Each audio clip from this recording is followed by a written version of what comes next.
Hello everyone, this is part 12 of What If Naruto Was a Genius Like His Father, and I hope you guys enjoyed this video and to like, to subscribe, and check out the playlist, to see more comment down below. Now let's start the intro. They call me a god. They call me a god. They call me a god. The week after the invasion was as Naruto expected. Everyone became busy in clean-up duty. The damage to Konoha was considerable, so all the genin teams were under their sensei's supervision and working alongside civilians to rebuild and restore certain areas that were hit harder than the most. One thing that Naruto noticed was that the rookies and their senseis mostly stayed together in a close radius, most probably the sensei's way of giving them all some sort of comfort. Now that Naruto stood at the gates of Konoha, he reflected on the past week and all that happened as he about to embark on his first S-rank mission. Each day, something new and strange happened. Either way, boredom was avoided and excitement was maintained. Flashback. Tuesday. All the genin teams along with their senseis were standing in the Hokage's office, waiting for their orders. Naruto found it strange that Kakashi had himself come to wake him up at 6 o'clock in the morning. He had told him to get ready and meet him at the entrance to the Hokage Tower in 15 minutes. He had disappeared after that. Since it was morning, and Naruto had figured that everyone would be resting considering what had happened yesterday, it took a few seconds for him to register Kakashi's message, and he found several disturbances. First, he had never, ever seen Kakashi this early in the morning. The man had a knack for being late to almost everything. He would always tell them to report at the training grounds around 5 or 6 in the morning, but he would keep them waiting for a grand total of 3 hours every time. Second, Kakashi never told them to hurry anything up. In fact, the longer they took to complete a mission, the better. Mostly because he wanted to read his pawn, but it also might be because of the man's lazy attitude in general. Naruto had almost believed that the man was someone who was impersonating Kakashi, until Kurama pointed out that it was impossible for a shinobi to impersonate the chakra signature of another shinobi. Naruto had reluctantly conceded to the point and had gotten dressed as usual. He proceeded to the destination via rooftops, noting grimly the amount of destruction the invading armies had caused, even though Konoha had won in the end. As the tower came into view, he was surprised to note that all the rookie teams were standing there as well, along with their senseis. As he landed before them, all the attention was turned to him. Naruto had shifted self-consciously at how all of them were looking at him, as if he was someone else entirely. Deciding to save himself the awkwardness, he greeted them. "Yo, what's up?" That was all that came out of his mouth. He really didn't have much to say, honestly. The first one to react was Shikamaru. "What a drag. He is way too chirpy for the morning," he muttered, slumped as usual. Naruto shrugged the comment aside and looked for any sign of his teammates. There was none. Approaching Asuma, he asked, "Asuma-sensei, have you seen Kakashi-sensei around? He came over to wake me up, which is kind of strange for him." Asuma took a drag of his cigarette and blew it out, saying, "I did see Kakashi a while ago. Don't worry, Naruto. We are assembled due to the Hokage's orders. He has to show up. Hokage personally threatened him with his book collection if he did not." Naruto whistled in appreciation. Not every day the copy ninja with his pawn book collection. He went to stand beside Chuji, who was looking more cheerful than his friend. Leaning against the wall, he waited for his team. Chuji pushed the bag of potato chips towards Naruto. "Yo Naruto, want some?" Naruto smiled, "Don't mind if I do." His friend had an unusually big heart. To Naruto's irritation, it took Kakashi 15 more minutes to arrive. And he wasn't the only one who was looking annoyed. The man had the nerve to walk towards them without a care in the world. Kurenai flashed a look of annoyance to him. "Really, Kakashi? Keeping the Hokage waiting, again?" Kakashi did not look ruffled in the slightest. "Relax, Kurenai. We still have a full 2 minutes to report to him." Naruto looked over to his teammates. Sakura looked as if she had literally been dragged out of bed, while Sasuke looked a bit more composed. The small twitches of his eyebrow gave away his irritation, though. He looked at Naruto with an expression he couldn't fully describe, but a sense of foreboding filled his being. He did not like that. The rookie teams then entered the Hokage Tower together, scaling the stairs in awkward silence. They really just made it in time for the meeting. Gigi was sitting in his chair, looking not one bit sleepy and cranky. In fact, he looked just like when he did on regular duty days. He was, as usual, working on some paperwork. All the genin filed into one line, with their sensei standing behind them, waiting for the aged leader to speak. Hiruzen looked over to them from beneath his hat with serious eyes. He seemed to be evaluating them as his eyes passed from each genin to another. Everyone, except Sasuke, shifted uncomfortably at his stare. When his eyes landed on Naruto, Naruto just gave him a look of curiosity, silently asking the question, "What's going on?" Team 7, Team 8, Team 9 and Team 10, he addressed in his old but powerful voice, "I have called you here to address the issue at hand. As you have already seen on the way to here, Konoha has suffered many damages in various parts of the village. Therefore, we need all the shinobi available, here and out in the field, to protect and rebuild Konoha in its delicate position. Therefore, from today on, you won't be doing any missions at all. All of you will be joining the construction duty, resuming missions only when I see it fit. I have already told your senseis on what to do. Any questions?" Everyone shook their heads, so the Hokage dismissed them. As they exited the towers to go to their workplaces, the genin began chattering among themselves, now that the oppressive aura of the Hokage had been lifted. It came no surprise to Naruto that Ino was the first one to start talking. "Why is Hokage-sama giving us construction work? We don't know the first thing about it." She put her arms up. Naruto sighed and answered, "If only to shut her up, that's why we have D-rank missions, Ino. Also, we won't be working by ourselves. Our senseis will be giving us orders in a way that we can follow without getting confused. Lastly, the village needs to be rebuilt, as you can clearly see." Ino frowned and was about to say something when Shikamaru spoke with a raised eyebrow, "Oi, Naruto. You were fighting Gaara in the forest yesterday, right?" And just like that, all of the attention was shifted onto their talk. Ino asked in confusion, "Did you hit your head or something, Shikamaru?" Naruto was fighting Gaara in the stadium, not in the forest. Naruto spoke on behalf of Shikamaru. "You may not believe it because you were caught in the genjutsu, Ino, but Gaara was a part of the invasion force. For some reason, he was about to retreat with his siblings but Sasuke managed to catch up to him. I was fighting somewhere else." He deliberately avoided mentioning that he was the one who fought and defeated Gaara because frankly, he did not want to be subjected to her endless questioning. Her reputation as the gossip queen of Konoha made him wary of her. Plus, by mentioning that Sasuke was the one who fought Gaara, she would likely turn her attention onto him. As he predicted, Ino turned to a scowling Sasuke with stars in her eyes. "So you really did defeat Gaara, Sasuke-kun?" "I didn't have a single doubt." Naruto refrained from smirking as Ino began to pester the details out of Sasuke. Sakura jumped into the conversation as well, not liking how close Ino was being to her, Sasuke-kun. "Back off, Ino pig. Stop laying onto Sasuke-kun.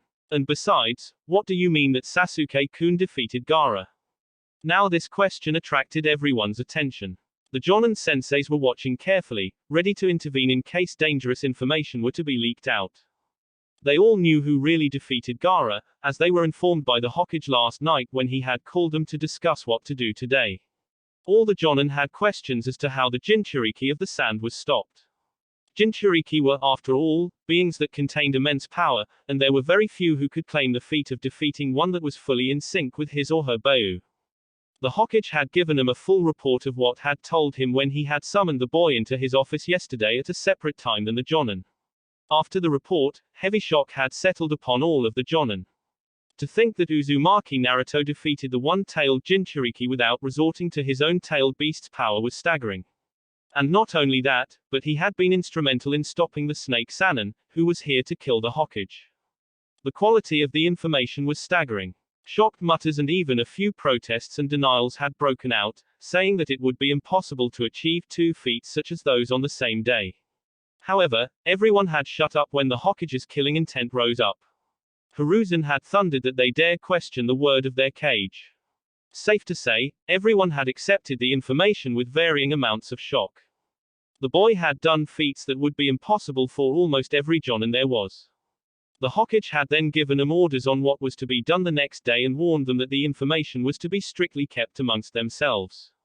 Not even a whisper was to be let out, or they would be severely punished. Back to the conversation, Sakura was frowning at Ino's statement. She knew her teammates, and while she still had a huge crush on Sasuke, she did not allow that to cloud her judgment. She had seen Gaara fight, and she had seen Naruto fight. She had also seen a bit of how Sasuke fought Gaara before she was knocked unconscious by the giant claw of sand. His speed seemed to have increased very much, and he had a deadly new jutsu. His hands seemed to cackle in lightning. But she could say very confidently that Sasuke could not defeat Gaara or Naruto. When she had woken up, Sasuke had told her that he had managed to escape with her only when Naruto had arrived. So the logical conclusion should be that Naruto defeated Gaara. Ino glared at Sakura. I mean exactly what I said, forehead. Demean to imply the Sasuke-kun did not defeat Gaara. Just as Sakura was about to reply in affirmative, Kakashi butted in, much to Naruto's relief. Alright, we're here. I'm assigning you your places now so that we don't waste time when the workers get here. We'll start by ourselves until then, so Sakura. You will help over. And like that, the conversation was avoided for the day. All the teams had dispersed to different places in the square, and as the day progressed, the entire discussion had been forgotten. Wednesday. The day before was spent quite fruitfully with all the work they had done. Today, they were to continue where they had left off. As Naruto lifted another of the wooden planks, he was approached by Sasuke, who had his hands in his pockets, trying to look as cool as he could while being covered in dirt and grime. What's up, Sasuke? Sasuke frowned at him and simply said, we need to talk. Naruto looked confused for a moment, but when Sasuke raised an eyebrow, he immediately understood. Sasuke wanted to talk to him about why he let Gaara go. Nodding, he placed the plank in its place and turned to him. You want to have that talk now? Sasuke nodded. He had been thinking on that question for a while now. He knew that Naruto loved his village, but for him to show such sympathy to his enemy was rare, to the point that Sasuke had never seen before. Naruto turned and walked to where Kakashi was doing his own work. Seeing his student approach him, Kakashi paused, raising an eyebrow in silent question. Naruto said, me and Sasuke are taking a break. There's something we need to talk about. Kakashi shook his head. You can't just leave in the middle of work like this, Naruto. The village needs to be rebuilt as soon as possible, so it's for the best if you and Sasuke save your talk aside for later. Naruto just gave him a deadpan and created two shadow clones. Pointing towards them, he said, these two will substitute for us. I hope that's not a problem now. Please excuse us. He didn't give Kakashi any time to reply, nor did he give Sasuke any time to brace himself. He just grabbed Sasuke and flashed away, leaving Kakashi blinking stupidly at their abrupt departure. The two clones took Naruto and Sasuke's place and resumed the physical labor. Kakashi just had one thought. It must be pretty serious if they had to go like that. Naruto and Sasuke appeared right on top of the Yondaim's head.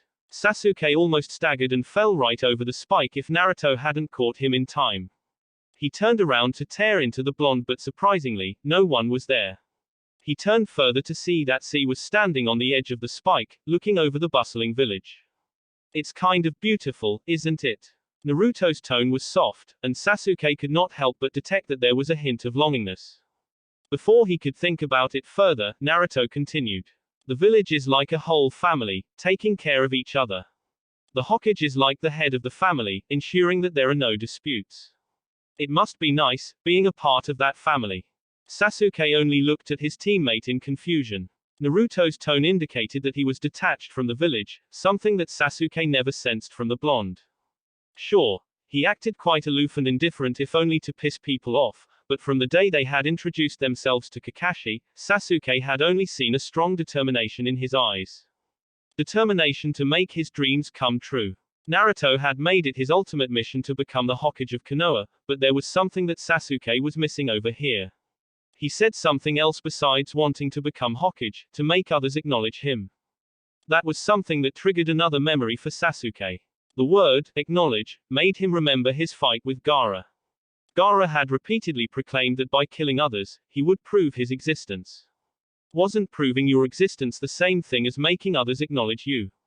Sasuke was getting pieces of something, but still lacked the material to make out what that something was. Where are you going with this? Naruto turned to him with a smile. You still don't see it. Sasuke frowned, trying to see where Naruto was leading him but came up with nothing. Naruto chuckled, this is part of the answer to your question, Sasuke. Gaara and I, you could say we are almost like brothers. Sasuke's head whipped up at that. He then suddenly remembered his thoughts during Naruto's fight with Gaara. Gaara's chakra was crushingly malicious, and Sasuke remembering that he had felt a similar chakra of Naruto during their fight with Haku. Is it your chakra? Naruto's eyes showed confusion. My chakra. Sasuke elaborated, when I was fighting Gaara, his chakra was full of malice, killing. I had sensed a similar chakra from you back in Wave. Is that why you say you are like brothers? Naruto chewed on his lips as he thought of an answer. That is part of why I said that. The reason why I let them go, is because Gaara reminded me of myself. Sasuke's eyes went wide at that. He had a hard time imagining the usually cheerful but aloof blonde acting like Gaara. There was no way Naruto could be anything like Gaara. Unknowing of Sasuke's thoughts, Naruto continued, he and I share a great burden, and because of that burden, we both have lived our lives as if we were separate from our villages, not a part of them. I've felt the same loneliness and sadness in my life. Gaara thought that you can only become truly strong if you fight for yourself, but that's not true. Sasuke had a hard time on what to think. Naruto spared Gaara because he was able to identify the burden he had. But what burden could he be talking about? What burden are you talking about? And how can you not become strong if you are fighting for yourself? Naruto debated on whether to tell Sasuke or not, but decided to tell him in the end. He might not trust the guy completely, but it was better to tell him now instead of him accidentally discovering it in the future. Are you sure it is wise to tell him, Naruto? Naruto mentally nodded, I'm sure. Verbally, he said, I'll answer your question in reverse, Sasuke. The only way you can truly become strong is if you wish to protect someone you treasure. Sasuke frowned and asked, and what about the first question? Taking a deep breath, he calmed himself. He never thought that the first person he would be telling about Kurama would be Sasuke. What I'm about to tell you is still an S-rank secret, with only the Hokage allowed to speak about it, never mind that almost every adult knows it anyway. Don't tell this to anyone. This is my secret, understand? Naruto pinned him with his cold, arctic stare. Sasuke was a bit surprised at how serious the blonde was being, but understood. S-rank secrets were no joke at all. As you may recall, 13 years, the Yondaime supposedly killed, here he made air quotes as to mock the point, the Kyuubi at the cost of his life. What about it? Sasuke asked impatiently. Naruto folded his arms, Beu are masses of chakra. And chakra is essentially energy. According to the law of conservation of energy, energy cannot be created nor destroyed, but only transformed from one form to another. Sasuke's sharp mind linked the facts together. Which means that, Beu can't be killed. Naruto nodded. So if the Kyuubi wasn't killed, where is it? Naruto pursed his lips and replied, inside me, sealed away. Sasuke's eyes widened at the revelation. No wonder Naruto was so strong, he thought with bitter jealousy coursing through him again. Why was he chosen to be entrusted such power and not him? It would be foolish of me to assume that your Kyuubi, since a sealing scroll doesn't become a kunai when a kunai is sealed inside it, Sasuke said slowly, after getting his thoughts in order, and reining in his jealousy. Naruto nodded with a smile, happy that Sasuke hadn't immediately jumped to a conclusion. Then is it the Kyuubi that makes you so strong?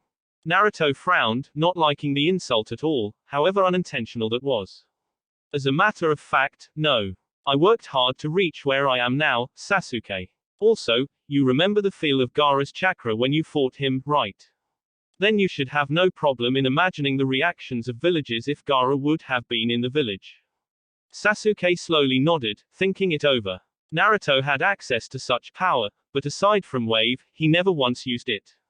He then remembered the reactions of villagers when they looked at Naruto when he was small. The task of carrying such burden had made him hated by the villagers. Is that why you said that Gaara was like you? The Yondaime was arguably the greatest seal master of his time, so there was no doubt that the seal he created to hold the Kyuubi would be strong. Gaara on the other hand, his seal was shoddy work, and wasn't able to completely take away the influence of his Beu. Admirably though, he was able to hold on to himself, but not without some damage. After I beat him, I told him that there wasn't any reason to not have friends. I had some people that were close to me, but not Gaara. By letting him go, I gave him another chance at making a better life for himself. I do hope he is better off now though. As Naruto gazed off into the distance, Sasuke found that there was much more to Naruto than what met the eye. He had a lot to think about when he got home, namely if he was choosing the right way and becoming strong to kill Itachi. Oh, and I would like my kunai back, if you please. I found out yesterday that I had one kunai missing. I still have to give the next order for them. His voice snapped Sasuke out of his thoughts, and he had the decency to look a bit sheepish at the slightly amused look Naruto was sending. It's really not that hard to guess why you want it, you know. Sasuke mumbled with a bit of red in his cheeks, I was just a bit curious. Is it because of those kunai that you are so fast? Naruto smirked, that's not to say that I neglected my raw speed. But you really should give it back. You can, in no way, decipher its secrets. Sasuke recovered and gave a challenging look, really? Naruto just deadpanned, yes, really. You really think you can decipher its function by studying just looking at 5 kanji? You need to be a seal master to even begin to understand the formula. Even I had to put 3 months worth of fuinjutsu into creating the formula on the kunai. Sasuke mentally raged, but that just lasted for a second. He sighed and said, I'll get it back to you by tomorrow. Naruto smiled and stepped closer, excellent. Now that we have finished our talk, let's get back. Kakashi must be fuming in jealousy at how long we are taking a break. Sasuke noticed Naruto's hand going for his shoulder. He only had a moment to prepare when they were suddenly standing back at their working place, facing a surprised Kakashi. He snapped his book shut and asked, so, you done wasting time? Naruto just shook his head and said, I made sure we had replacements. And don't you take the high road. You were reading that book all the while we were gone. So that day was interesting as well. Sasuke returned his kunai the first thing in the next morning. The next day was probably the best day of the week. On the same evening, council chamber. Hiruzen eyed the shinobi council with a sharp and critical eye, as if assessing them. The shinobi council consisted of all the shinobi clan heads in Konoha, both major and minor. Some notable heads were Inuzuka Tsume, Nara Shikaku, Akamaiki Chusa, Yamanaka Inoiki, Hyuga Hiashi and Aburame Shibi. There were some empty seats as well, such as the Hitaki, the Uzumaki and the Namikas. It was understandable why the Hitaki seat was empty, as Kakashi chose to remain a physically active shinobi rather than becoming a politician. The reason why the Uzumaki and the Namika's seats were empty was too sad and depressing to delve in. But enough of that. He hadn't called this meeting to reminisce about the past. No, this meeting was called so he could discuss a report of who should be promoted.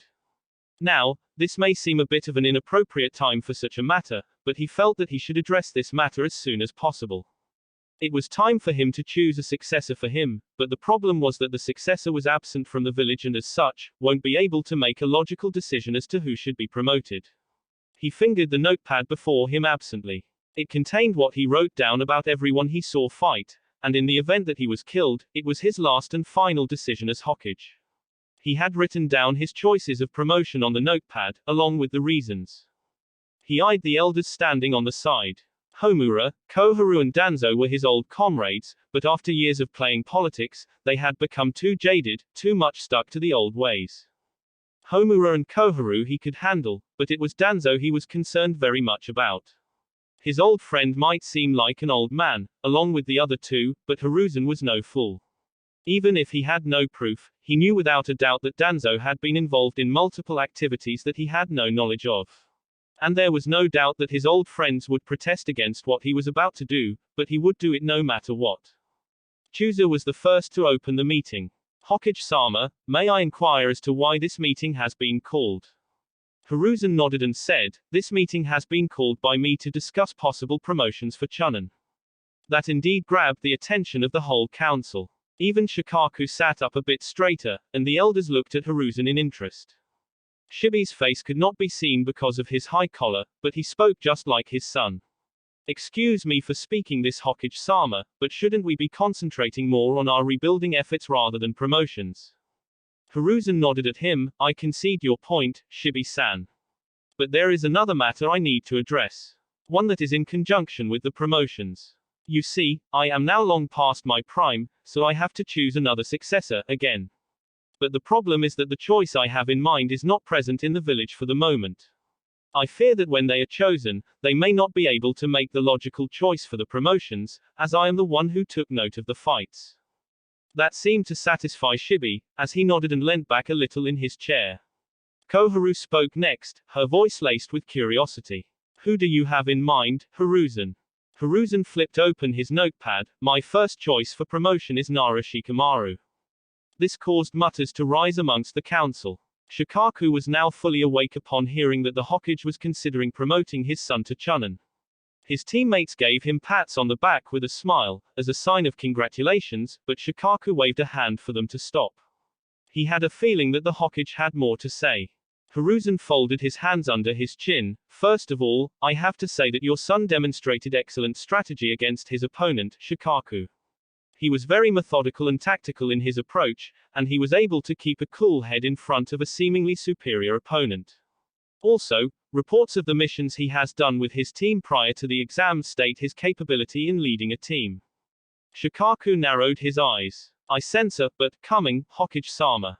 Hiruzen nodded, but even with intellect of such caliber, he lacks some of the necessary qualities to become a Chunin. The foremost that I would like to address is that he seems to lack motivation. The fact that he only fought because Naruto sent him into the arena shows his unwillingness to fight. If he lacks the will to be a Chunin, then I feel he shouldn't receive the rank until he is ready. Homura added his own point. While what you are saying is true, Hokage-sama, sometimes unwilling, but potential candidates such as Shikamaru just need a push. Perhaps the responsibility that comes from being a Chunin might improve his work ethics. Hiruzen thought about it a bit and said, that is true. I also point out that he needs to pull his physical skills up to par in case he finds himself against an opponent he cannot outthink. Only having intellect without having the necessary means to use it is meaningless. However, I put my faith in him that he will strive to improve in order to match the responsibilities that come with the position. Now, I would like to hear the council's opinion. Those who feel that Nara Shikamaru should be promoted, raise their hands. Almost all of the clan heads raised their hands. Both the elders also raised their hands, but Hiruzen was not surprised to see Danzo not in favor of the Nara's promotion. Hiruzen nodded and noted it down. Then it is decided that Nara Shikamaru would be promoted to Chunin. Moving on to the next choice. Uzumaki Naruto. He carefully gauged the faces of everyone in the room. The shinobi clan head's eyes had widened in surprise, but he was pleased to note that there wasn't any hate or negative feeling he was used to see whenever Naruto's name was mentioned. The elders, on the other hand, were simply gaping at him, with the exception of Danzo, who had not reacted at all. Before they could speak, Hiruzen continued. My next choice for promotion is Uzumaki Naruto, but that is not all. I have, after careful thought, considered this. I am nominating Uzumaki Naruto for the position of Jonin. Hiruzen was not surprised at all when gasps of shock and disbelief sounded in the room. In fact, he was willing to bet that if the civilian council had remained, they would have been shouting already. He raised his hand to stop the mutters, lowering it only when the silence had returned. Koharu was the first to speak. Hokage-sama, you surely can't be serious. It was as if she didn't want to believe that the demon container was even being considered for such a position. Hiruzen glared at her. I am not in the mood for jokes, Koharu. Turning to the council, he spoke, before you all start to speak, let me enlighten you as to what happened on the day of the invasion. He first started by telling them how he fought Neji. He highlighted Naruto's use of taijutsu against the prodigy of the Hyuga, but he pointed it out that Naruto had successfully kept Neji on his toes, even landing damaging hits. Hiashi didn't react for he had already seen this, but the minuscule twitch under his left eye betrayed his irritation of being reminded of the Hyuga clan's defeat against the Namikaze. He carefully, orally replayed the fight, saying that Naruto capitalized on Neji's weakness of not being able to see his chakra network, of lack of it. His in-battle intellect was made profoundly clear when Naruto managed to penetrate the supposedly ultimate defense of the Hyuga. Hiruzen also pointed out Naruto's clever use of misdirection as he deceived Neji into attacking a clone, then getting attacked and ultimately, incapacitated. He then spoke on Naruto's fight with Gaara. By the day of the finals, everyone knew of Gaara's control over his sand. Hiruzen spoke about how Naruto manipulated Gaara into a position that favored him. His choice of engaging in long-distance combat was sound, managing to eliminate Gaara's strengths, and he had nearly defeated Gaara, if the invasion had not taken place.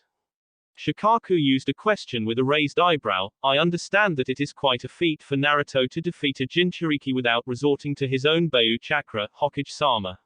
It certainly does speak of Naruto's natural power and talent on the field. He certainly is more powerful than any Chunin that we have, even most of the Jonin, but I still don't see how he can qualify for Jonin. Hiruzen smirked and then proceeded to tell them what exactly had happened during Naruto's fight with Gaara and Orochimaru. After a very lengthy account of Naruto's victories, Hiruzen just sat back with a barely noticeable smirk and watched the conversation unfold. Inoiki was the first one to break the silence. To think that he beat Neji, and nearly beat Gaara 2 times before finally defeating him, that too with Gaara at full strength and with the help of a boss summon of foxes of all beings that is the size of Gamabunta. Then he helped out Hokage-sama by successfully turning the tables against Orochimaru.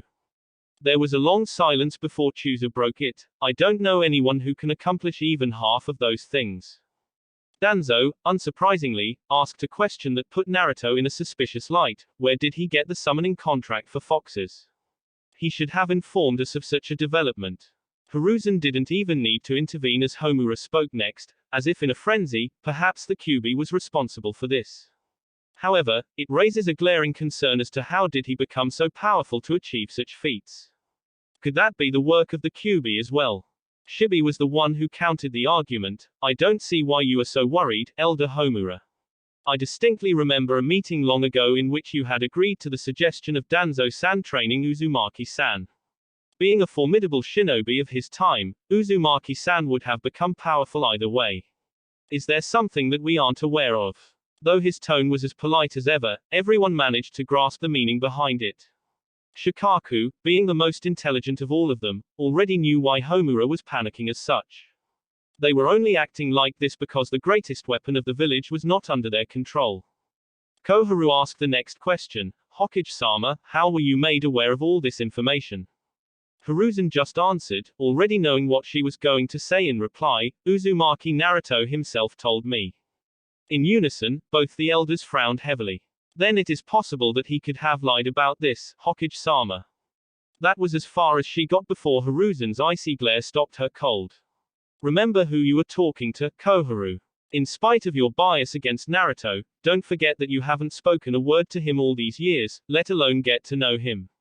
You have no right to judge him like that. I have looked after that boy for all his years until now, and I know what kind of person he is. He never had any reason to lie to me at all.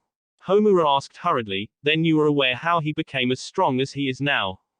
Hiruzen glared at Homura. Yes, I was aware, and that is all you need to know about it. But we are straying from the point.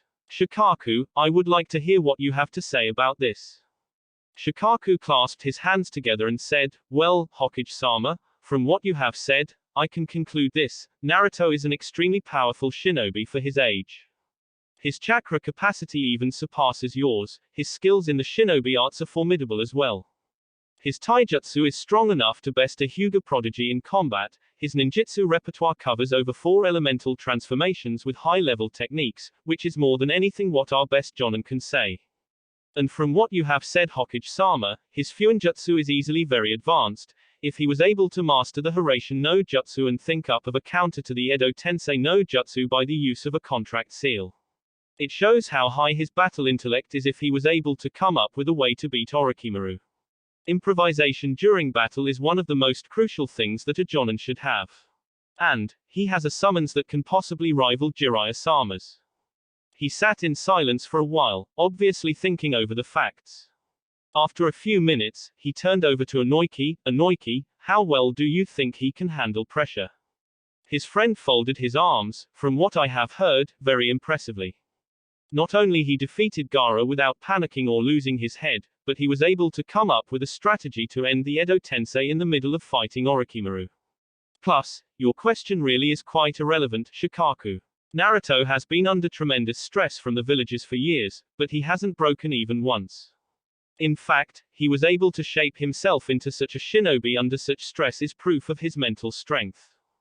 Shikaku closed his eyes and sighed.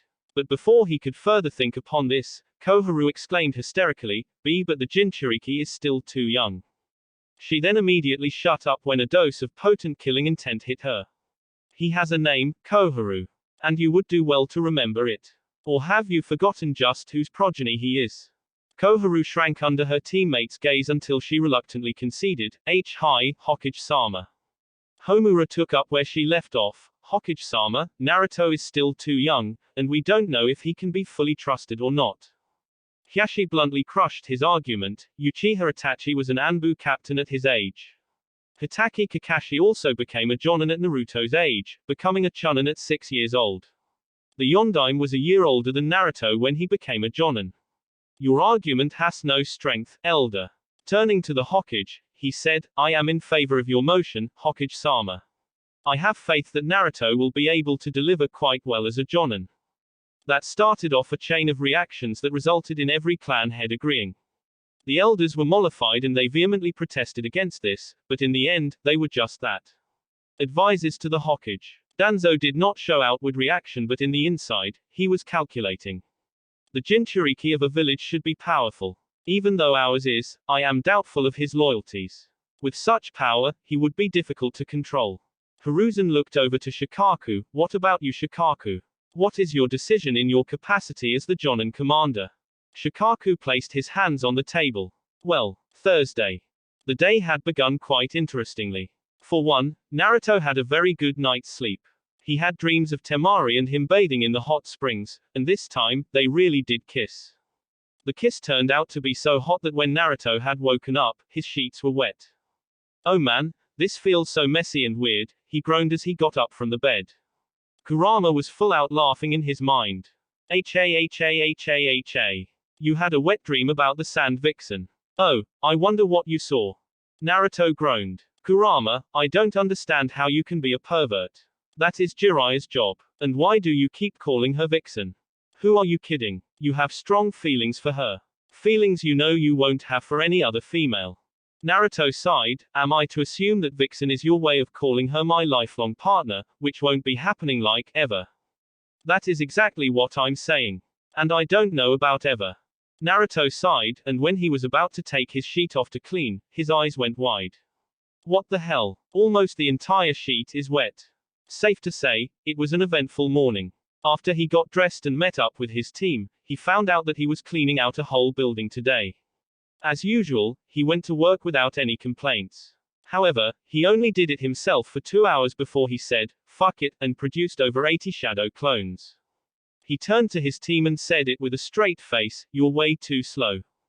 Kakashi, Sakura and Sasuke, along with the other shinobi and civilian workers in the area, only watched dumbfounded as the horde of blonde shinobi went to work. Naruto looked proudly at his clones for a moment before turning to his team with a quizzed look, what are you looking at? Sakura came up to him with disbelief and a bit of rage, you couldn't have done that earlier. Naruto pretended to think about it for a moment and then said, no, I needed to do my 2 hours of physical training before that. Plus, you really shouldn't rely on my shadow clones, Sakura. You could do with a bit of physical conditioning. Sakura could only gape as Naruto joined his clones in the building. Kakashi blinked before turning to Sasuke, he's a bit different today, isn't he? Kind of on the chirpy side. Sasuke just gave the customary Uchiha grunt and returned to working. Yesterday's talk really made him think about what he was doing. Naruto said that true strength comes only when you have something precious to protect. Gaara had claimed during his fight that pain of loneliness and hatred led to more power. And it was hard to prove him wrong, for Sasuke shared the pain with him. But the day before, Naruto had told him that protecting people or anyone you held close gave you a kind of strength like no other. He never had doubted that Naruto was incredibly strong, but fighting a tailed beast not only at full power but also beating it into the ground. That was totally crazy. When Gaara lay defeated, so did his philosophy. Sasuke had clearly seen the defeat in the redhead's eyes. In the end, both Naruto and Gaara were insanely powerful. The difference was, Naruto was happy with his life, while Gaara's was filled with nothing but hatred and insanity.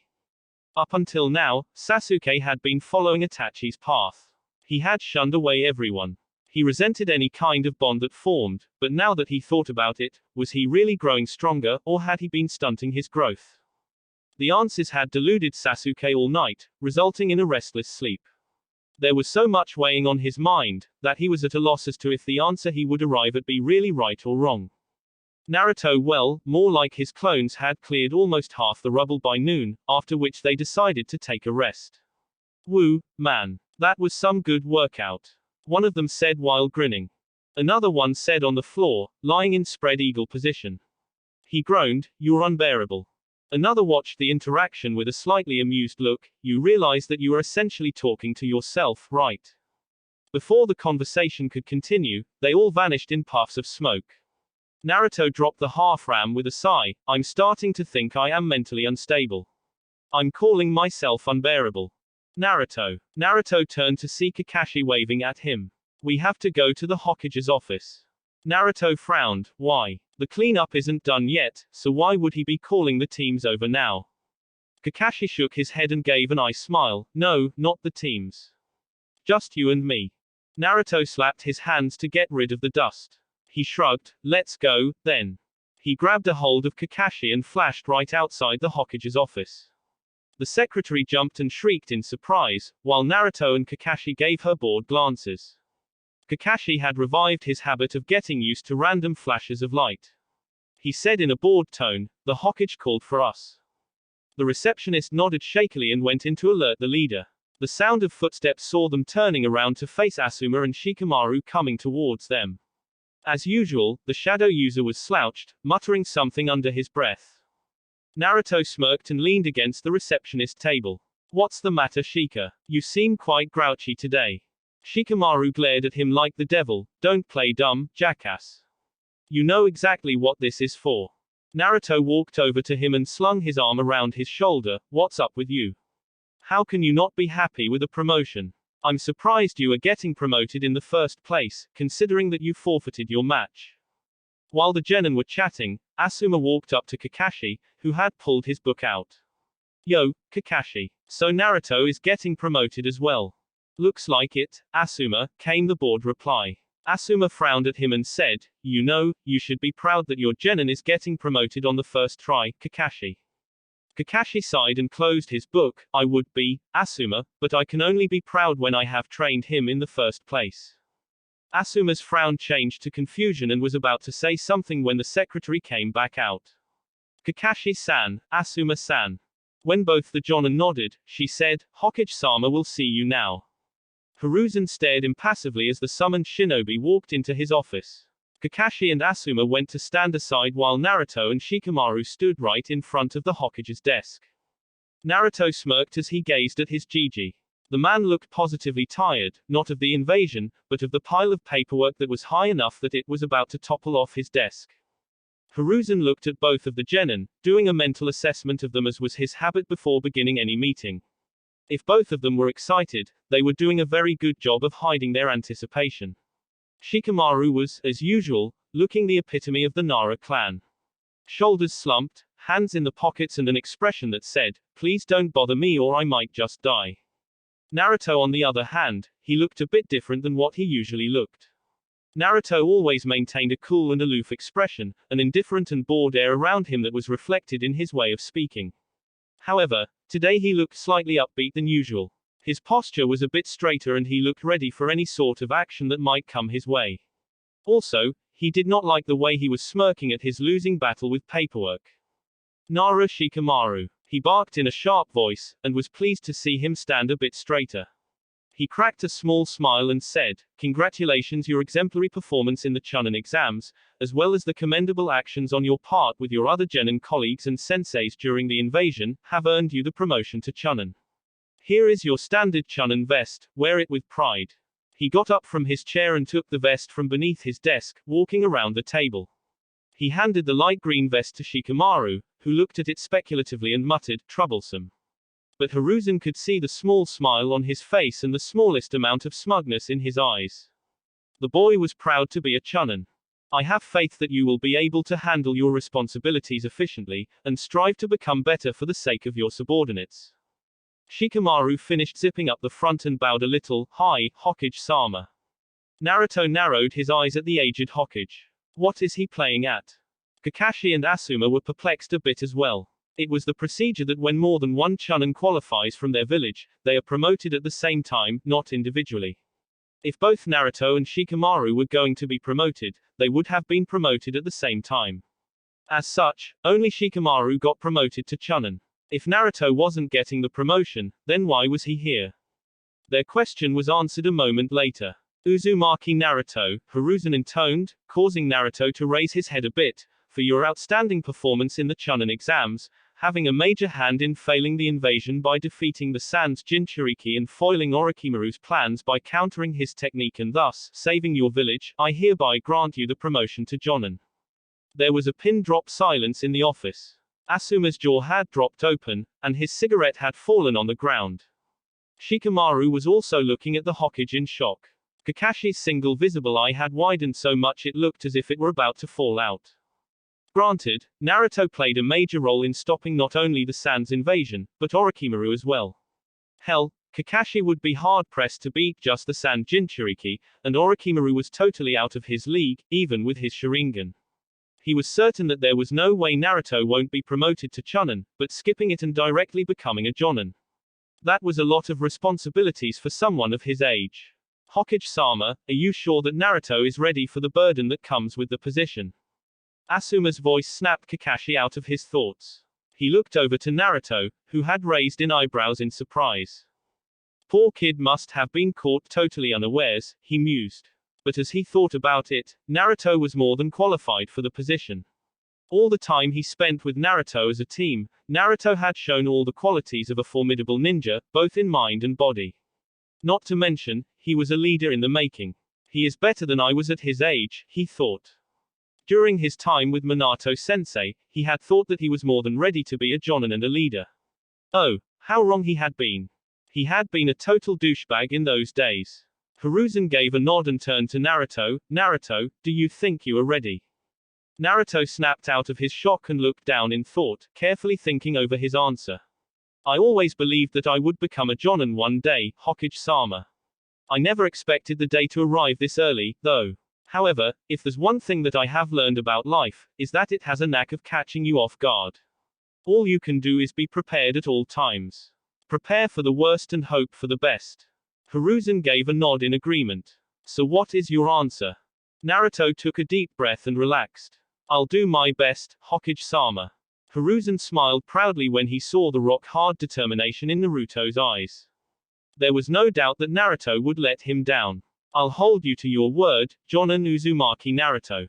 He went around his table and took out a storage scroll from his drawer. He put it on the table and opened it, pushing some chakra into it. In a puff of smoke, the unsealed object was revealed to the room. A vest with much darker shade of green, like Asuma and Kakashi. Hiruzen picked it up and walked back around the table, handing it to Naruto with both hands. Congratulations. As Naruto took the vest, he was surprised to note that it was exactly his size, if not a bit bigger. He turned questioning eyes to Hiruzen, who just winked and whispered as if it was a secret. They always fit, was the cryptic comment. Naruto snorted softly and took off his half-sleeves jacket, revealing the full sleeves, high-collar black t-shirt. As he sealed it into a scroll and put it in his hip pouch, Shikamaru muttered from beside him, how in the hell are you not sweating in all that black? Naruto shrugged, in a way that looked oddly graceful. There's so much you can do when you are a master of seals, Shika. My clothes have temperature seals scribed inside of them, to keep my body cool and at optimum temperature at all times. Pretty cool, won't you say? Shikamaru groaned while the Hokage chuckled, that was terrible. Asuma murmured to Kakashi, I'd kill for something like that. Kakashi replied back, me too. Naruto finished zipping up the vest, and Hiruzen, Kakashi and Asuma barely kept their jaws from falling. If not for his height and hairstyle, no one would have been able to tell the difference between him and the Yondaime. Even the clothes looked identical. Naruto seemed to read their minds as he spoke up, pointing towards the photo frame of his father, let me guess, I look exactly like him, don't I? Why yes, Hiruzen stuttered as Naruto walked up to the frame. The occupants of the room watched curiously, wanting to see what Naruto would do. Naruto gazed into the stone-cold eyes of his father. The same eyes that sent enemies running in the opposite direction, and the same ones that he was sure that were full of love when he was brought into this world. I'll make you proud, he whispered so softly that even a dog present in the room would have been hard-pressed to hear it. Then, as if a switch had been flipped, he turned back grinning. So, now that I'm a Jonin, I have a question for you, Kakashi-sensei. Kakashi smiled. You don't really have to call me sensei anymore, we're equals now, as you said. Asuma grinned and gave him a thumbs up. Same here, Naruto. Naruto bit the inside of his mouth. All right, Kakashi it is. What burden of the Jonin position was Asuma talking about? Kakashi raised a stunned eyebrow in response. Well, you see. Asuma can tell you. Asuma sputtered, being suddenly shoved into spotlight. What? I mean, well the burden is quite large. Naruto smirked and folded his hands, while Shikamaru looked on curiously. Hiruzen just put his hands behind his back and enjoyed the show. He knew that Kakashi just lazed around all day and read Ika, while Asuma just played shogi with Shikamaru majority of the time while the rest of his team trained. The time that was left was spent with Kurenai. Naruto waved a hand. Never mind, I'll see it for myself. Putting a hand around Shikamaru's shoulders, he guided the shadow user to the door. Come on, Shikamaru. We've got to rub this in everyone's faces. The two dead lasts were the first to become Chunin and Jonin. Shikamaru tried to get Naruto's arm off his shoulder. Let go of me, you blonde, troublesome bastard. This is all your fault. Really, how come you're not happy at your promotion? Promotion means there is only more work that I would have to do. As the two bickered and walked away, Asuma took a deep breath of his stick and exhaled. Wow, that was a close one. Kakashi shook his head. He really gets you with his comments sometimes. Actually, he may just have hit the nail on the head, Hiruzen piped in. You two really don't look like you have a burden. Both of them turned at him, annoyed. You really can't say anything, Hokage-sama. Your burden increases each second, Kakashi said, pointing to the growing paperwork. Hiruzen grinded his teeth in frustration. Where in the 7 levels of hell is this coming from? Construction site. It was break time, and the rookies were all sitting together, eating their lunches. Ino and chatting with each other, for once not obsessing over Sasuke. Hinata was shyly eating her lunch as well, making small conversation with Tenten beside her. Lee wasn't sitting with the rookies, opting to sit with Guy-sensei. Kiba was animatedly chatting with Chuji, with Shino quietly sitting beside them and speaking in between sometimes. Sasuke sat a bit further from the group, eating slowly while in deep thought, but not completely unaware of the group's conversation. And then he unleashed a huge tornado of water out of thin air. Can you believe that? Chuji vigorously nodded as he finished off the last item of his lunch. I never knew Naruto had such a high affinity for water. We don't know many things about Naruto. Why? Because Naruto hid his true strength from us all this time. However, from his performance in the Chunin exams, it is likely that Naruto is Jonin level at least, Shino pitched in. Kiba scratched his chin. For once, I agree with you. Speaking of Naruto, he has been gone for a while. Where is he? Chuji spoke up in agreement. Now that I think about it, even Shikamaru has been gone for a while. Their conversation attracted others' attention. Hinata, Tenten and Sakura looked at them curiously, while Ino was more vocal in her curiosity. Yeah, where is that deadweight? He must be slacking off, leaving all the work to us. Shino pushed up his glasses. Not likely. That's because Asuma-sensei and Kakashi-sensei are absent from here as well. Ino huffed and crossed her arms. Asuma-sensei is no better sometimes. And I haven't heard any better about Kakashi-sensei from Sakura. Sakura nodded. True, Kakashi-sensei is perhaps the laziest person I have seen. But Naruto never slacks off, like ever. Ano, and Naruto-kun is very hard-working, Hinata meekly said, poking her fingers and blushing at merely the thought of the blonde. Wow, people are talking about me even though I just got promoted. The eyes of all the rookies widened when the familiar voice caught them off guard. It came from above them, so they turned to look and promptly dropped their jaws. There stood Naruto and Shikamaru, in flak jackets. Naruto had his arm around a grumbling Shikamaru. That was the first thing that everyone noticed. Why you went to get promoted? Naruto chuckled at Ino's stutter and they both dropped down in front of them, allowing the rookies to get a better look at the two of them. Shikamaru now wore a light green vest over his clothes, a mark of his new rank as a Chunin. However, what perplexed them was that Naruto was wearing a similar vest, but instead of light green, it was a darker shade. Sakura smiled at them. So you are now a Chunin, huh Naruto? Naruto looked like he was barely keeping from grinning full out. Not exactly. Hokage-sama saw fit to promote me straight to Jonin. Huh. That was the exclamation that came from Ino, Sakura and Kiba. Shikamaru scowled and shrugged Naruto's arm off, walking to join a gaping Chuji. As always, Shino was unperturbed. Hinata blushed a darker shade of red upon seeing how good Naruto looked in the jacket. You got promoted straight to Jonin. Is that even possible? No fair. Of course, Naruto patiently answered the questions, and accepted the congratulations. Apparently, Shikamaru's promotion was not that interesting as Naruto's. He looked over to Sasuke, who was carefully looking at him.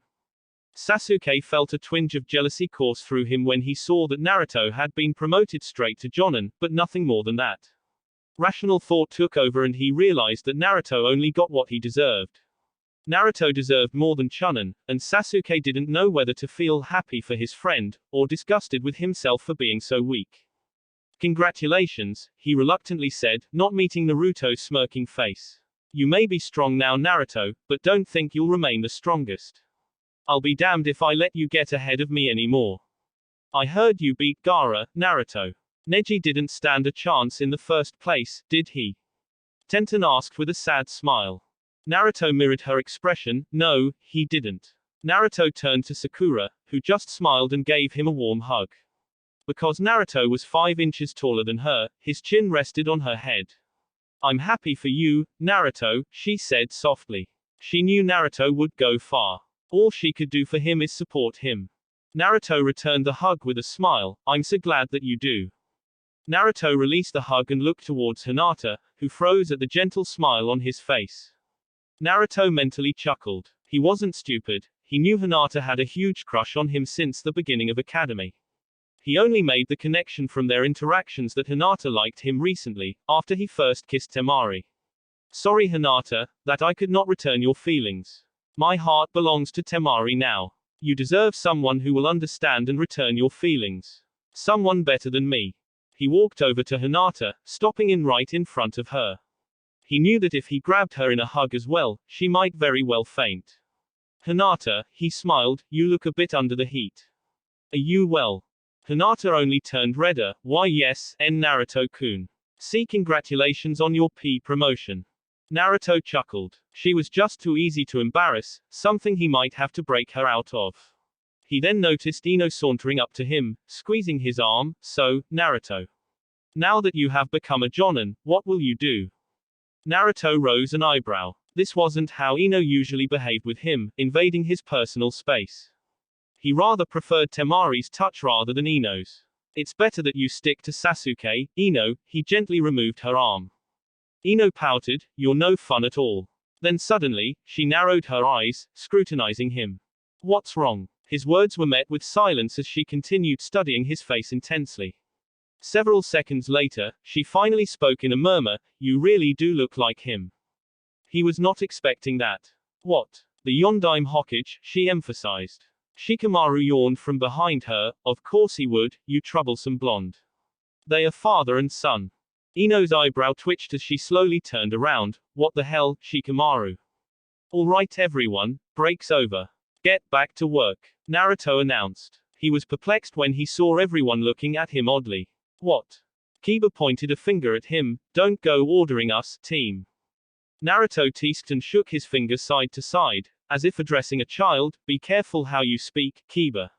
As your superior, you have no choice but to follow my orders. Kiba sputtered angrily, but reluctantly got up from his spot along with everyone. Shikamaru walked up to Naruto with a smirk. Should you really be doing that, right after you've been promoted? Naruto gave him a puzzled look as he walked over to a pile of rubble himself, what are you talking about? I'm simply doing my duty as a Jonin of this village. You get to work as well, Shika. Shikamaru scoffed, but turned around and headed to work as well. Good thing he's working as well, or I would have socked him in the jaw, he muttered. Flashback end. The next 4 days passed interestingly. News of his promotion to Jonin seemed to have spread overnight, and the next morning when he reported for work, every person that he met was congratulating him. The most annoying thing about it was that they addressed him as Namiki-sama, or Uzumaki-sama, once he corrected them. His natural smile had become totally forced after he was congratulated by the 20th person in the same manner. Eventually, he just used Shunshin to reach his destination, but even their people were present just to congratulate him. It eventually became so annoying that he had to excuse himself to the Hokage's office. Man, if this is what celebrities have to deal with, I feel sorry for them, Naruto muttered as he sat in front of Hiruzen. The old man simply chuckled as he continued doing the paperwork in front of him. For once, he enjoyed doing the verbose bullshit. Naruto being the source of amusement might have been a factor. Better get used to it, for in the future, things will only grow, Hiruzen counted while signing another form. Naruto gave a sigh of frustration. Right now, I want to put all my efforts into rebuilding the village. It's not helping if the people start talking to my shadow clones as well. Hiruzen lifted his face to look at the blonde. Intense frustration was radiating from him. His muscles were all tight, shoulders tensed up. The boy looked like if someone congratulated him right now, he would probably coil up like a spring with tension. Then perhaps you would like a diversion. Naruto rose an eyebrow. I could use a diversion. Hiruzen got up from his chair and walked towards Minato's photo frame. Naruto watched curiously as Hiruzen sped through hand signs and pressed his hand on the frame. A click sounded and the frame opened up into some sort of safe.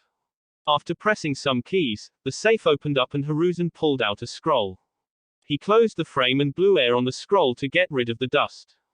This is something that the Yondaime entrusted me with. I believe it belongs to you, he said as he passed it on to Naruto. Naruto recognized the blood seal right away. Cutting his thumb, he swiped it across the seal. He expected it to be a storage seal, but instead of an object, writing became visible. Those look like instructions to reach certain places. Naruto hummed in agreement as he studied the coordinates. As he studied them some more, making numerous calculations in his head, pieces of a puzzle started to come together. They were written in a way that no ordinary shinobi could crack. Only someone armed with the knowledge of the sealing arts could solve the puzzle to these. 9 coordinates in total, each in a specific location and direction in relation to the village. He abruptly stood up. I'll take my leave, Hokage-sama. Hiruzen watched Naruto leave with a pensive look. Even he did not know what was on that scroll. He resumed his paperwork. Perhaps Naruto may see it fit to tell him. XXXXXXX. Naruto sat down just outside the village gates, shaking his head at how late the man was. He looked over to the gate guards, who were animatedly whispering to each other, not so subtly pointing at him. He scoffed. He had become the talk of the village in such a short time. Nothing new, but it was better than the glares and frowns of the village. He sighed. He never knew Jiraiya had it in him to be late. Considering he was the one who approached him for this mission. Flashback, yesterday. He had just returned from his investigation of the coordinates on the scroll. He flashed directly back into his apartment, and damn near killed the intruder standing before me. Oi, it's me. Naruto stopped slashing the kunai, Ero Sennin. Jiraiya groaned, what will it take you to call me by my proper name? Naruto shrugged and put his kunai away. Serious situations, I guess. Besides, I don't see what's wrong with having an affectionate term to call my godfather. Jiraiya snorted as he sat back down on the couch. Affectionate, my ass. Naruto removed his shoes and went for some water. Anyways, would you care to explain why you broke the security seals to my apartment? You really ought to improve up on that amateur job. I know you are capable of doing better. Naruto huffed. Those seals are meant to stop normal shinobi and civilians, not a seal master like you. And you haven't answered my question. Jiraiya suddenly grinned. Brat, you made Jonin on your first try into the Chunin exams. I'm damn proud of you. I heard the tale from Sarutobi-sensei. Defeating a Jinchuriki all by yourself and then sending my old teammate running with his tail between his legs right after defeating the said Jinchuriki. I'm so proud of you, and your parents would be too.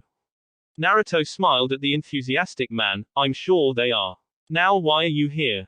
At once, Jiraiya's expression turned serious. I've got a mission of utmost importance, and I want you to come with me. Naruto sat down across from his godfather. What's the mission? To find the future Hokage of the village and bring her back. Naruto did not say anything immediately.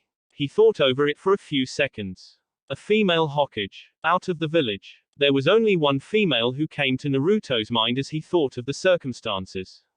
Are we, by any chance, going to retrieve Senju Tsunade? Jiraiya seemed taken aback. Why yeah, but how did you know who we were to retrieve? Naruto shrugged. Come on, it's really not that hard to figure out.